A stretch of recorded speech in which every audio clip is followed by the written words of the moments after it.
Të parë të MCN Informacion ne do të flasim për Eurovision 2025, në fakt Eurosong është edhe evenimenti më i rëndësishëm i këngës europiane. Shqipëria u përfaqësua këtë vit me këngën e titulluar Zjerm nga nga grupi Shkodra Elektronike, e cila edhe çoi këngën e tyre në finale dhe duhet thënë që pas shumë vitesh Shqipëria kap edhe finalen e Eurovisionit. Por për të biseduar në lidhje me këtë event rëndësishëm dhe përfaqësimin e këngës shqiptare në Eurosong, do të më bashkohet drejt për drejt artisti Robert Aliaj Dragot. Zoti Robert, ju përshëndes, faleminderit që jeni me mua. Përshëndetje, kënaqësi e përbashkët. Një këngë me titullin Zjerm. Në fakt, a ishte vërtet kjo këngë Zjerm që u përfaqësua këtë vit Shqipëria në Eurovision, ndoshta një vlerësim nga ju si nga ana muzikore, po ashtu edhe nga ana interpretative? Për mua,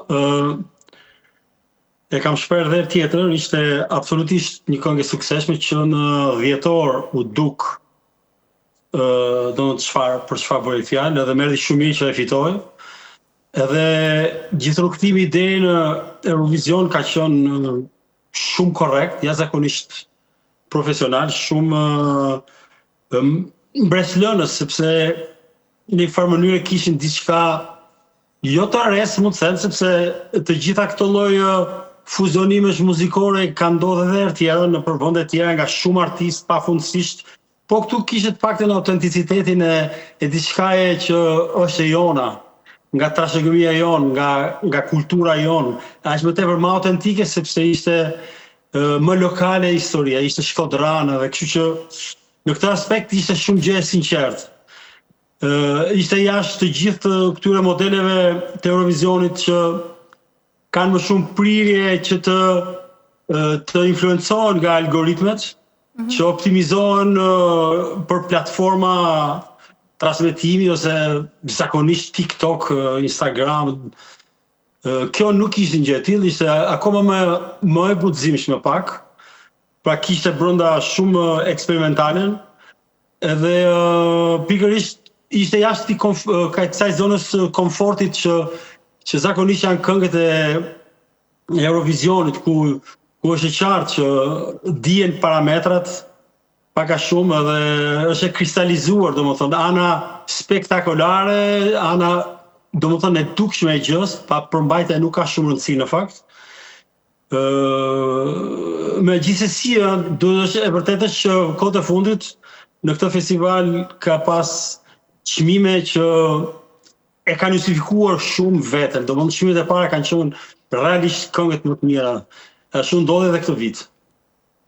E qartë, pra ishte një këngë, po flasë këtu për këngën Zjerm, pare se t'ju pyet sigurisht edhe për ndoshta preferencat e tua që ke parë të gjitha shtetet, po kënga Zjerm a ishte, duke u nisur edhe nga ajo që thatë pra që në Eurovision jemi mësuar të shohim, ndoshta një stil caktuar këngësh, a ishte më shumë guxim, apo ishte ndoshta edhe një pikë e rrezikshme për t'u bërë e pëlqyer dhe preferuar për një publik të gjerë? Unë besoj që ata kanë qenë shumë të sinqertë, unë nuk e di se do në piknisjen e kësaj gjëje fare. Unë flasë me bazë çfarë si e perceptojnë atë këngë edhe mënyrën se si ata janë përqastë nëpër skena. Nuk i kam ndjekur, praktikisht për më sa shoh, besoj që ka qenë shumë e sinqertë, ata janë përpjekur të bëjnë diçka siç e kanë menduar ata. Por mua, ja kanë arritur qëllimit. E mira nuk ka fund, kështu që neve nuk do ndalojmë tani tek perfeksioni, sepse perfeksioni s'mbaron asnjëherë. Po ajo që është më esenciale është duhet pa suksesi që pati në festival. Ishte e teta, ishte domethënë në një rang shumë të mirë, po ta marrim domethënë në renditjen e gati 50 këngëve që ka festivali. Ishte e teta, ishte në 10 këngët më të mira.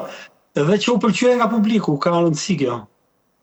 Por nëse e shohim në konceptin e bashkëpunimit, a ishte ky një bashkëpunim i duhur dhe i gjetur, pra duke futur këtu edhe këto elemente që i përmendët edhe pak më lartë që nxjerrin në pa edhe identitetin e këngës, duke çuar kështu edhe një ruajtje ose përçimin e kulturës apo edhe të tradicionales shqiptare në Eurosong?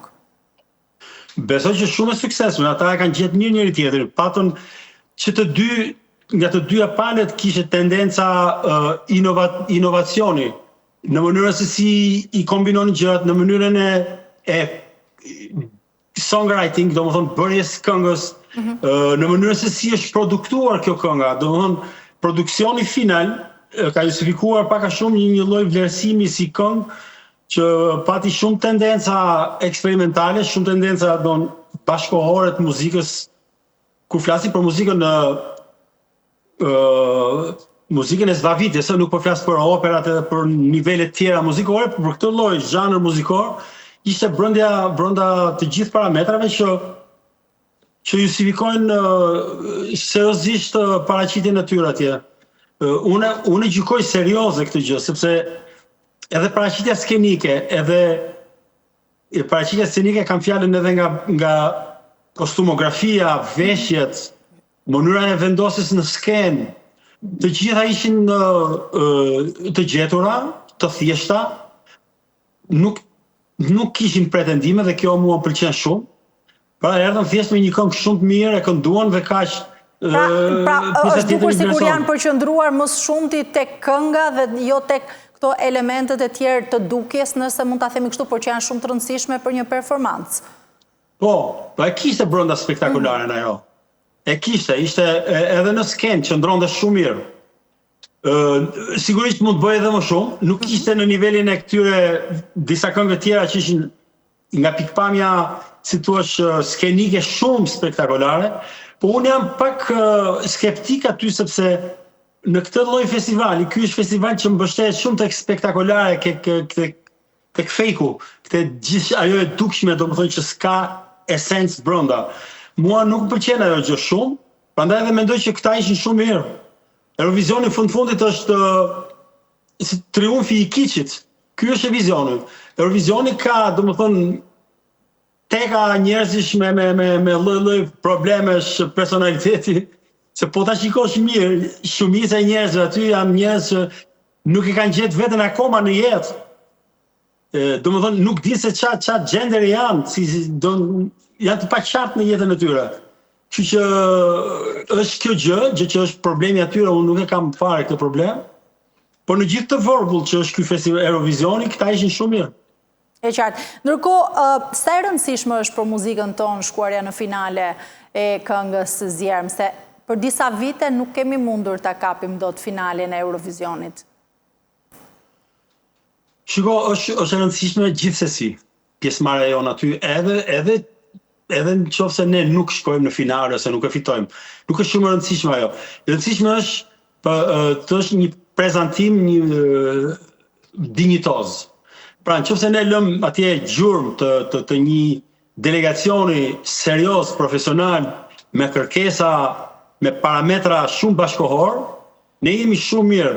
Pastaj çështja e rangut se ku renditemi është shumë varet shumë nga preferencat e secilit. Nuk ka standarde universale që thonë që kjo është e mirë dhe kjo është e keqe.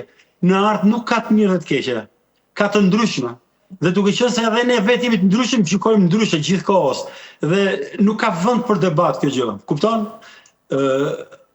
Shumica pëlqeu diçka tjetër. Kjo është normale, shumë e pranueshme, po unë shoh që edhe kjo është e pëlqyer, përdesa është aty ku është në atë pozicion.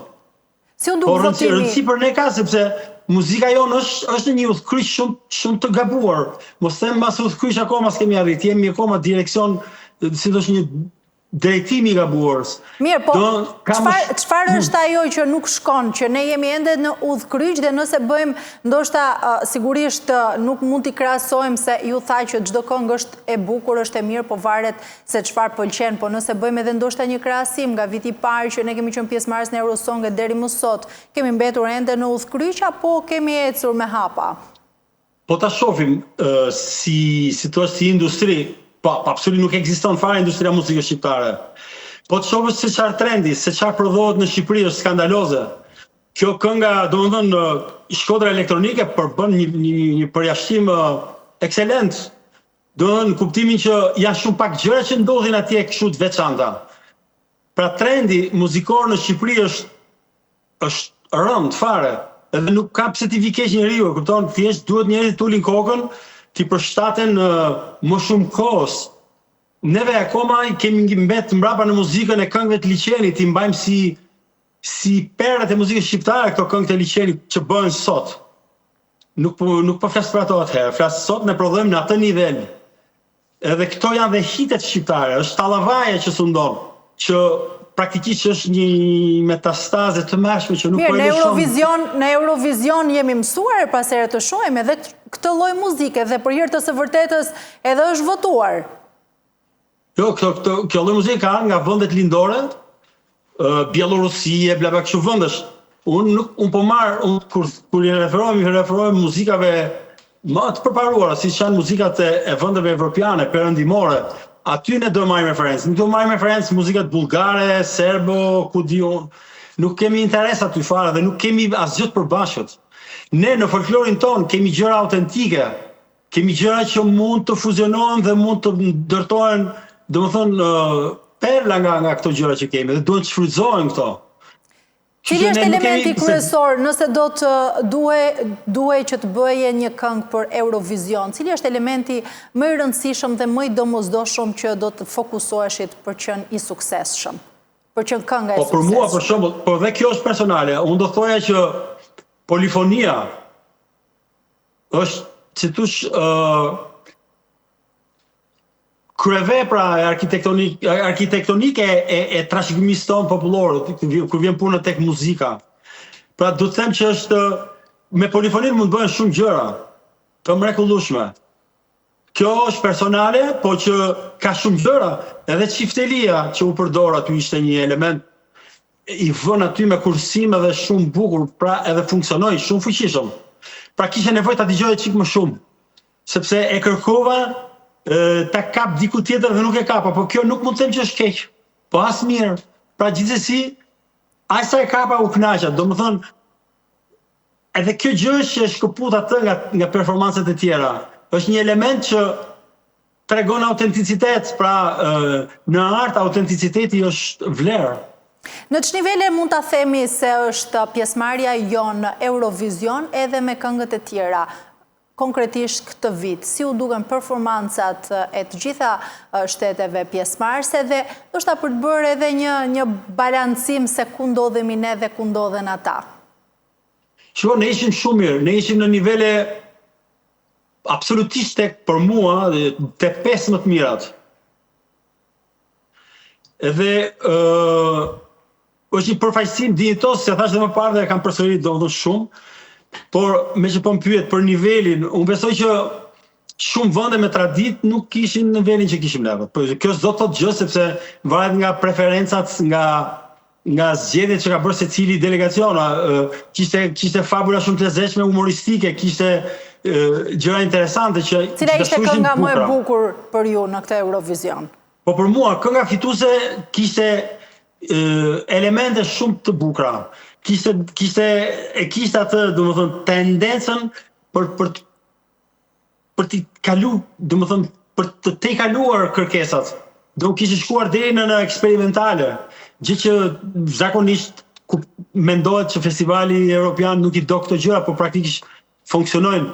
Kur të tjerët nuk i bëjnë dhe del vetëm një që e bën, bën dhe ndryshimin, kështu që mua më pëlqeu kënga fituese dhe u fokusova aty që në momentin e parë ishte diçka e mrekullueshme për mua, si performancë, si zgjidhje skenike, si produksion muzikor, vokali aty pastaj që nuk kishte problem, nuk kishte fare, domethënë koment, ishte me një thellësi emocionale të emocionuese.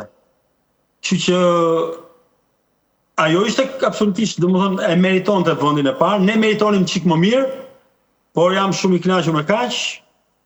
Nuk e di çfarë them, Ne meritonim shumë më mirë, po në fakt këtu futet votimi dhe si u duk votimi, se her pas here ose më saktë çdo vit ka zëra që votimi në Eurovision nuk është i duhuri. Jeni dakord ju me këtë? Po asnjëherë nuk do të jetë votimi i duhur, sepse gjithmonë do kontestohet. Sepse një palë pëlqen diçka tjetër, një palë diçka tjetër, një palë një tjetër dhe kështu me radhë. Kjo nuk ka fund, pa kënaqësia. por ne nuk do të shohim këto modele, sepse edhe kam dëgjuar që ankesa që nuk na votuan italianët, nuk na votuan këta, ata, në xhelozi e kështu. Nuk ka lidhje fare. Ne i morëm vlerësimet që duhet kishim, edhe nuk kemi nevojë që të kërkojmë atë që ne nuk na pëlqen, domethënë, si thosh, të futemi në për këto kulisat gjeopolitike të atyre, me zor, në vend ne jemi vetë që i kritikojmë ato dhe pastaj kur nuk ndodh me ne, kërkojmë që të ndodhi. Themi pse s'na votoi ky, po ja pra nuk na votoi se nuk e pan të arsyeshme. Tani në fakt ne, zoti Robert, këtu në Tiranë kishim liderët europian, kështu që edhe mund ta kishim marrë ndonjë pikë nga ata. Unë e besova që kombinimi i konferencës me këtë gjë ishte pak a shumë, jo se besova, e mendova dhe thash sikur të jetë kështu do të jetë mrekulli.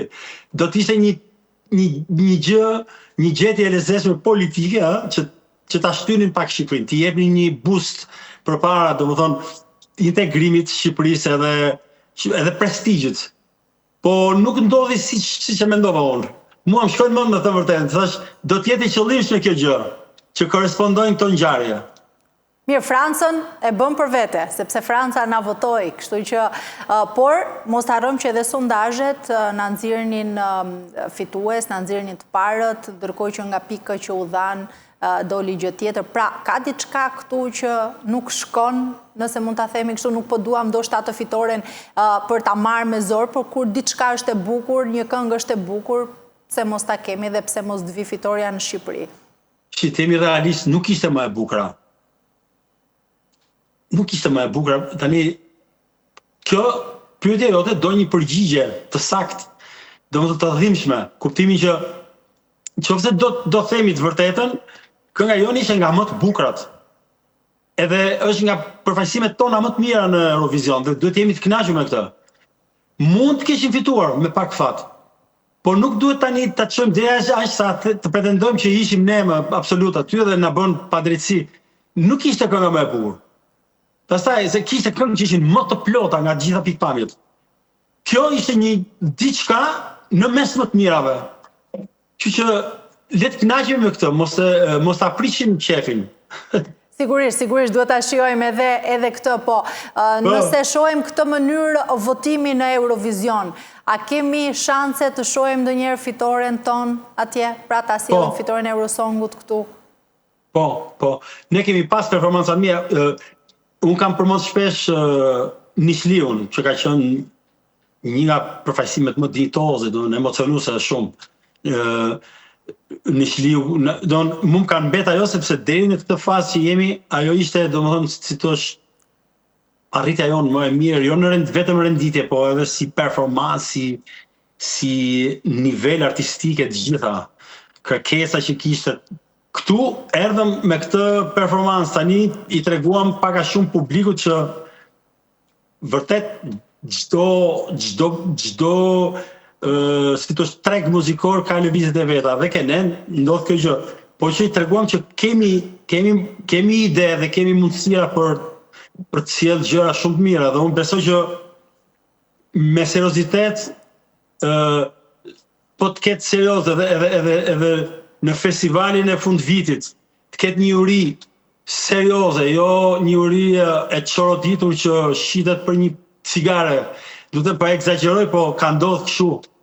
Unë kam regu gjithmonë kam qenë i zhgënjur. Pra era parë që doli diçka e mirë dhe të mbahet kjo linjë, dhe po që se ndodh kështu, absolutisht që do ketë gjëra të mira. Pra të ketë nga të gjitha palët një lloj idealizmi. Ti bëjmë gjërat me dashuri, ti bëjmë gjërat me bindjen tonë, kupton, të mos kthejmë kurrizin dhe të kemi turp dalim nga shtëpia se kemi bërë diçka të ndyrë, sepse të votosh thjesht se ke një përfitim nga pas asaj gjëje është shumë e turpshme në fakt. E qartë. Flet shumë.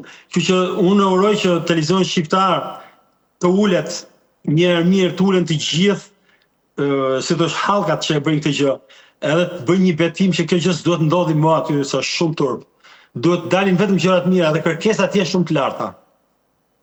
E qartë, zoti Roberto, nuk dua ta përziej artin me politikën, por në fund Dua t'ju bëj edhe një pyetje përse përket procesit zgjedhor, cilën e lam pas, një proces zgjedhor i shumë diskutuar, i shumë kontestuar, me një fitore të thellë, le ta themi bindse të mazhorancës, kemi një opozit që gjithmonë kemi parë vitet e fundit që konteston zgjedhjet. Një koment nga ju. Është momenti më i vështirë, në fakt, unë kam folë shpesh, po është vërtet momenti më i vështirë që t'japësh një opinion, për arsye se unë nuk jetoj aty dhe nuk kam parë asgjë çka ka ndodhur. Pra unë krijoj një opinion nga çfarë thuhet nga njerëz cilët kanë dhe qëllimet e tyre, sepse gazetaria shqiptare është komplet e korruptuar, është e shqitur.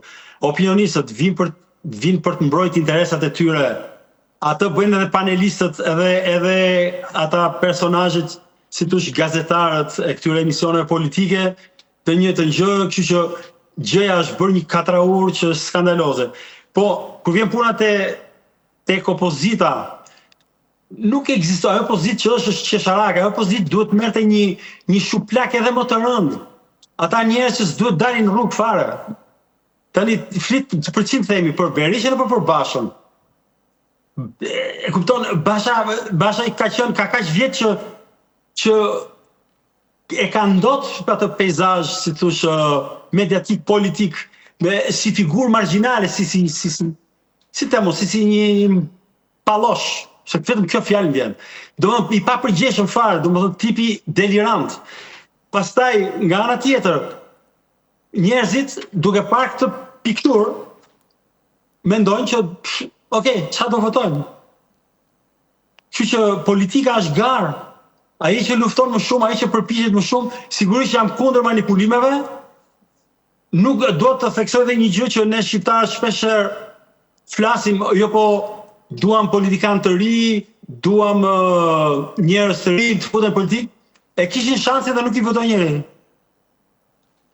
Domethënë edhe kjo gjë është, pra, unë e shoh të keqen jo tek politika, po e shoh të keqen te njerëzit vet. Njerëzit në rastin më të mirë nuk dinë çfarë duan.